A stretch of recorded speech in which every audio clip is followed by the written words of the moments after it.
8 घंटे तो तुम्हें तैयारी में देने ही देने, इससे ज्यादा पढ़ लिए तो एनलाइटेंड हो जाओगे।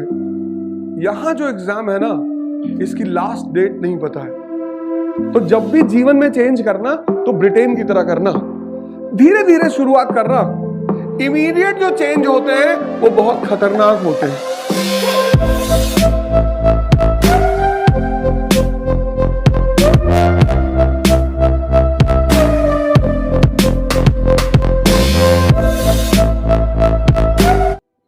पर डे तुम टारगेट बनाओ, पर डे कि मैं पर डे 30 क्वेश्चंस करूंगा, 30 क्वेश्चंस पर डे। इससे ज्यादा देखो, कभी भी एक काम करना, धीरे धीरे शुरुआत करना।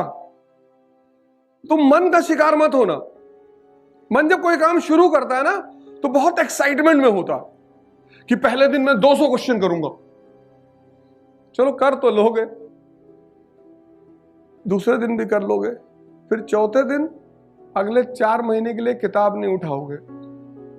आराम से तैयारी करने आए हो, कुछ फॉर्मूले मुझसे सीख लो, आराम से धीरे धीरे। अगर 2 रोटी खाने के आदी हो 5 साल से, और फिर एक दिन तुमने बैठ के 15 खा ली, तो तुम गए। और जैसे ये बेली है ना, ऐसे ये भी बेली है, ये भी पेट ही है। यहां प्रोटीन, विटामिन सब होता है, बनता है। यहां पे समझदारी बनती है, उत्साह बनता है, ये भी बनाता ही है।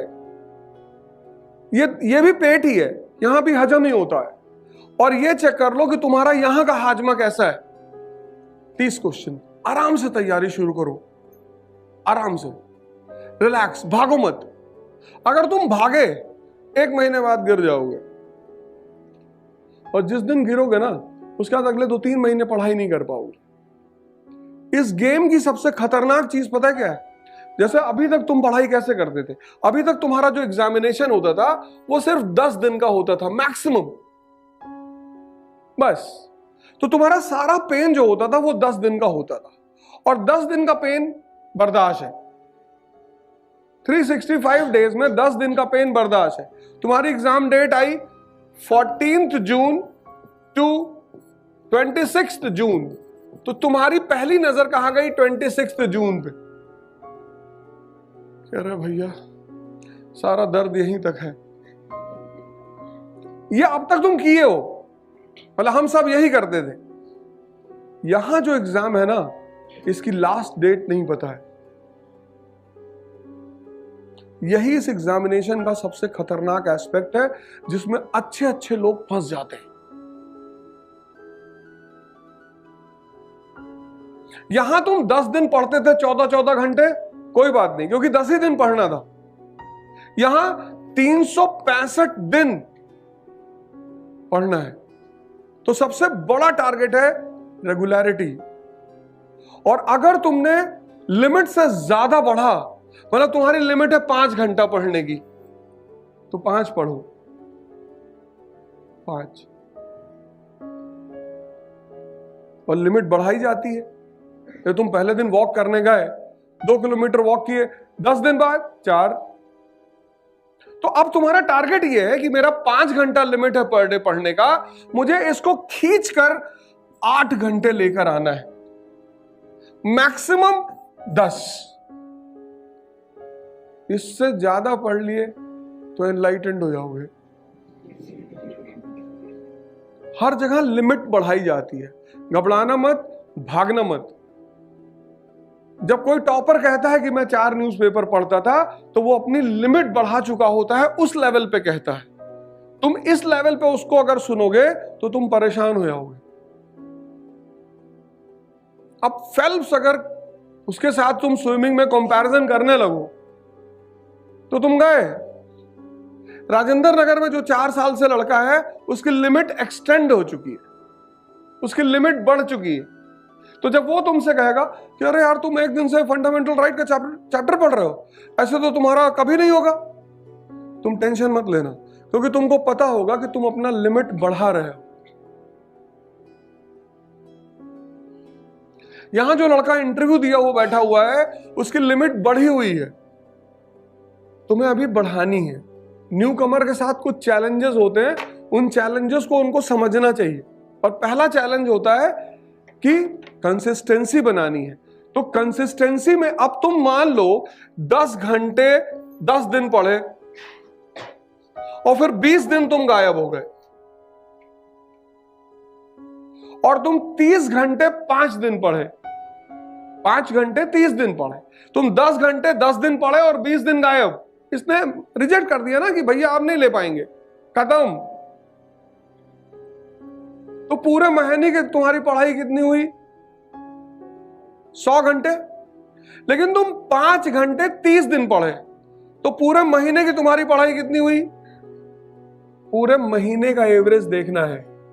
अगर पूरे महीने तुम 150 घंटे पढ़ रहे हो तो बहुत अच्छा कर रहे हो, और तुम्हारा 150 घंटे से ज्यादा हो जाएगा, क्योंकि 3 घंटे तुम्हारा क्लास, फिर उस 3 घंटे का होमवर्क 6 घंटा, फिर 2 घंटे का न्यूज़पेपर 8 घंटा। 8 घंटे तो तुम्हें तैयारी में देने ही देने। तो हर महीने तुम्हारी पढ़ाई एवरेज 250 घंटे की होगी। बहुत है पहले महीने।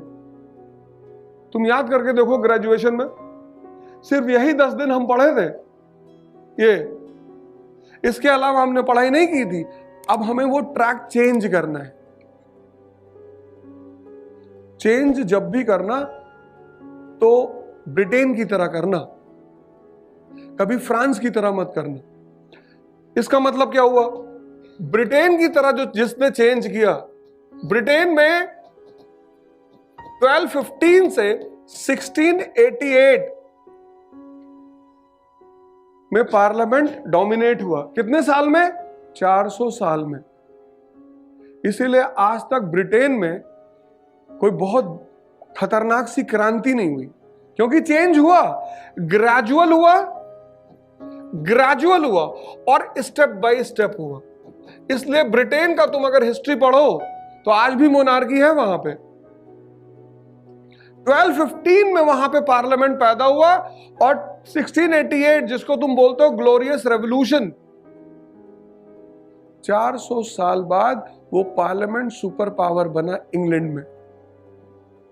इसलिए दुनिया में सबसे ताकतवर अगर पार्लियामेंट्री सिस्टम किसी कंट्री की है तो ब्रिटेन की है। Gradual development and step by step development, ऐसे तुम भी करना। और उसका उल्टा तुम देखो, फ्रांस के साथ क्या हुआ? 1789 रेवोल्यूशन एंड 1791 फर्स्ट कॉन्स्टिट्यूशन। 3 साल में राजा को उखाड़ के फेंक दिया, रिलीजन को उखाड़ के फेंक दिया। तो यहां पे क्या हुआ? Immediate change. इमीडिएट जो चेंज होते हैं वो बहुत खतरनाक होते हैं। अगर बच्चा पैदा हुआ और उसी दिन तुमने उसे उठा दिया, मतलब हाथ पकड़ के उठाने की कोशिश की, तो उसका हाथ भी टेढ़ा हो जाएगा और पैर भी, because bones are in a liquid form. उसको 6 महीना लगेगा उलटने पलटने में, और कम से कम 1 साल लगेगा क्रॉल करने में, और 1 साल से ज्यादा लगेगा खड़े होकर चलने में। बस यही हाल आज इंडिया, हम इस रास्ते पे बढ़ रहे हैं। इस रास्ते पे इंडिया ग्रेजुअल चेंज की तरफ बढ़ रही है। इसलिए लग रहा है कि सब कुछ गड़बड़ है, क्योंकि ग्रेजुअल है और स्टेप बाय स्टेप है। लेकिन चाइना फोर्स चेंज्ड है, फोर्स्ड डेमोक्रेसी है, फोर्स्ड सोसाइटी है। इसलिए हमारी स्थिति बहुत अच्छी है।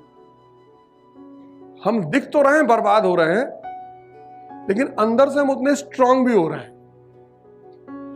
तो जब भी जीवन में चेंज करना तो ब्रिटेन की तरह करना, आराम से। पहले दिन बाबा रामदेव को सुन लिए कि कपालभाति करने से चमक आती है और यौवन आता है, तो 40 मिनट लगातार कर लिए। पहले दिन किडनी पलट गई, आईसीयू में पहुंच गए। तो पहले दिन जब करना तो 5 मिनट करना, फिर उसको बढ़ाना है। ये हर न्यू कमर को ये सब बातें पता होनी चाहिए। Unacademy. Let's crack it.